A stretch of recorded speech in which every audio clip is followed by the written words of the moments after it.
Assalamualaikum warahmatullahi wabarakatuh. Ayahanda, bunda, dan anandaku yang dicintai Allah Subhanahu wa Ta'ala. Nur Muhammad ini ketika ditiupkan ada perjanjian. Wahai Nur Muhammad, wahai sifatku, wahai zahirku, wahai yang aku adakan, wahai yang engkau ada karena aku adakan, aku maha ada ini, jangan lupa dengan aku. Selalu ingat aku, karena aku maka engkau itu aku ciptakan, karena aku maka aku beri kuasa kepadamu, karena aku maka engkau aku beri kehendak, karena aku maka aku titipkan engkau cinta, karena aku maka engkau mendapatkan nikmat dan rasa di dalam jasad itu, karena aku pula maka engkau bisa menggerakkan jasadmu, karena aku maka aku tempatkan engkau di otakmu 100 tahun, aku pindahkan engkau lagi di matamu sehingga matamu bisa melihat jasadmu itu, sehingga pendengaranmu bisa mendengar, kemudian aku pindahkan lagi di hidung engkau bersin, aku turunkan lagi di hatimu, kemudian aku turunkan di perutmu sehingga perutmu rasa lapar, engkau makan, kemudian aku turunkan di kemaluanmu, engkau merasa nikmat, kemudian aku turunkan lagi di betis dan di tumit. Sepanjang engkau berada di dalam raga jasad ciptaanku ini yang berasal dari tanah tembikar ini, jangan sekali-kali engkau lupa kepadaku, ingatlah kepadaku. Lalu pertanyaan daripada Nur Muhammad, bagaimana caranya aku mengingat engkau? Sebut saja namaku berulang-ulang, Allah, Allah, Allah, Allah. Pujilah diriku, agungkanlah diriku, sanjungkanlah diriku. Subhanallah, maha suci engkau ya Allah. Puji, sanjung diriku, agungkanlah diriku. Allah Rabbiyal A'la, Subhana Rabbiyal Azim. Berbagai macam zikir itu adalah mengingat Allah, ciptaan Allah, zahir Allah, nafas Allah, mengingat Allah, mengingat sejati dirinya, yaitu zat yang kuasa, zat yang mengadakan dirinya. Maka nafas ini mulai mengingat Allah, Nur Muhammad mengingat Allah, darah, daging, tulang, kulit, urat, bulu, jantung, empedu, limpa, hati, dan paru-paru mengingat Allah. Bagaimana caranya mengingat Allah? Dengan berzikir, dengan menyebut nama Allah, dengan memuji nama Allah, dengan menyanjung nama Allah, dengan memberi kuasa dan kebesaran kepada Maha Besar Allah, Maha Kuasa Allah. Allahu Akbar, Allahu Akbar. Hanya dengan menyebut, maka itu termasuk mengingat. Kemudian baginda Nabi mendapatkan perintah untuk mengingat Allah ini ketika pulang bertemu Allah dengan cara mekanisme, sebuah kreativitas, sebuah desain model mengingat Allah yang lebih sempurna, yaitu dengan cara bergerak takbir sampai dengan salam. Dari mana Nabi ini mendapatkan cara mengingat Allah yang sempurna ini mulai dari takbir sampai salam? Ketika Nabi dimi'rajkan, waktu pulang dia menyaksikan cara mengingat Allah ini, cara sholatnya para malaikat. Ada di saf tertentu, di langit tertentu, malaikat ini hanya takbir saja.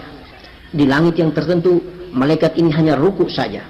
Di langit tertentu, malaikat ini hanya intidal saja. Di langit tertentu, malaikat hanya sujud saja. Di langit tertentu, malaikat hanya duduk di antara dua sujud saja. Dan di langit tertentu, malaikat hanya salam saja. Assalamualaikum, assalamualaikum, assalamualaikum, assalamualaikum. Di langit tertentu, malaikat hanya berdoa saja. Duduk, kemudian hanya berdoa saja. Maka Nabi mengkreasinya, mengakumulasi atau mengkondensasi, mengumpulkan mekanisme tata cara mengingat Allah dari para malaikat mulai dari takbir sampai salam, diberikan kepada umatnya. Bagaimana caranya kita mengingat Allah yang lebih bagus, lebih indah, lebih elok, lebih cantik, dan diridhoi Allah Subhanahu wa Ta'ala, disetujui Allah Subhanahu wa Ta'ala melalui malaikat Jibril alaihi salam, yaitu dengan cara takbir, ruku, sujud, salam, intidal, gerak-gerik salat yang sempurna. Maka yakin dan buktikanlah bahwa ketika kita melaksanakan gerakan salat, gerakan mengingat Allah, apa yang kita ucapkan dengan lisan selalu zikir, selalu ingat Allah. Maka zikir itu adalah salat, salat itu adalah zikir. Yang membedakannya adalah bahwa tata cara berzikir dengan takbir sampai salam, dengan tata cara berzikir hanya dengan duduk santai-santai saja, menggunakan nafas dan jiwa. Maka solat do'im, mengingat Allah dengan cara nafas adalah cara yang do'im. 24 jam tidak mengenal waktu, tetap dia solat. Tetapi solat sebagaimana yang dilaksanakan oleh baginda Nabi, laksanakanlah solat sebagaimana aku solat, kata Nabi. Itulah solat zahir, solat jasad, Bagaimana caranya jasad mengingat Allah, jasad berzikir kepada Allah. Pertama takbir, berzikir Allahu Akbar, kemudian membacakan doa, berzikir semua juga pada saat ruku, berzikir juga pada saat intidal, berzikir lagi atau mengingat Allah lagi pada saat sujud, mengingat Allah atau berzikir pada saat duduk di antara dua sujud, salam dan ditutup dengan doa dan permintaan serta permohonan. Jadi yang beda itu hanya kemasannya saja. Gerak-gerik dan cara mengingat Allah atau cara berzikir kepada Allah, yang satu menggunakan zahirnya, bergerak takbir sampai salam, yang satu menggunakan napasnya. Itulah sholat batin, itulah sholat zahir. Sholat zahir takbir sampai salam, sholat batin adalah sholat nafas dengan cara berzikir nafas, berzikir kolbi, insya Allah. Sholat hati, sholat jiwa, sholat zahir, itulah sholat syariat, sholat tubuh kasar kita. Banyak manusia di muka bumi yang beragama Islam ini sudah benar mengamalkan apa yang dianjurkan Nabi, disunahkan Nabi. Insya Allah itulah sholat zahir.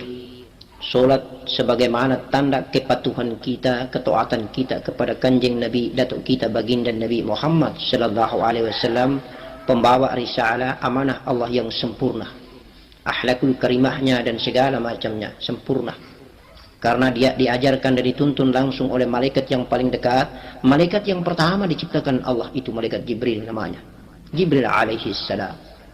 Dan ketika kita mengamalkan yang lebih sempurna, agar zahir kita pun mulia melaksanakan atau mengingat Allah dan berzikir kepada Allah, kita sempurnakan juga dengan nafas atau jiwa kita atau diri kita ini juga melaksanakan zikir dan mengingat Allah.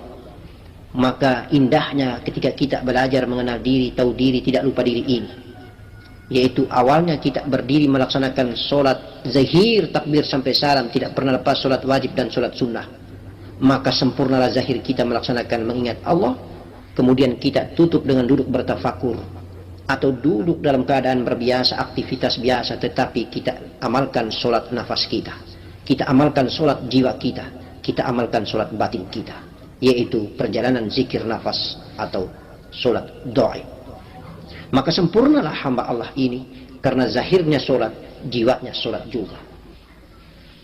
Karena raganya sholat, nafasnya sholat juga. Karena zahirnya sholat, batinnya sholat juga. Maka sholat zahir, sholat batin, insya Allah. Mudah-mudahan kita diinginkan baginda Nabi seperti itu, karena zahir bukan saja diciptakan Allah untuk kepentingan dan kebutuhan zahir, tetapi saling melengkapi untuk kebutuhan batin. Batin juga diciptakan untuk kepentingan zahir dan untuk kebutuhan zahir. Maka Allah menciptakan serba dua untuk saling membungkus, menutupi dan memenuhi. Zahir memenuhi batin, batin memenuhi zahir. Maka dua-dua kalau mau dimuliakan sebagai keutuhan kolektif kolegial dari Allah, kemudian turun menjadi Nur Muhammad, kemudian turun menjadi nafas dan jiwa, kemudian turun menjadi zahir dan jasad, insya Allah amalkanlah ibadah zahir, amalkan pula ibadah batin. Assalamualaikum warahmatullahi wabarakatuh.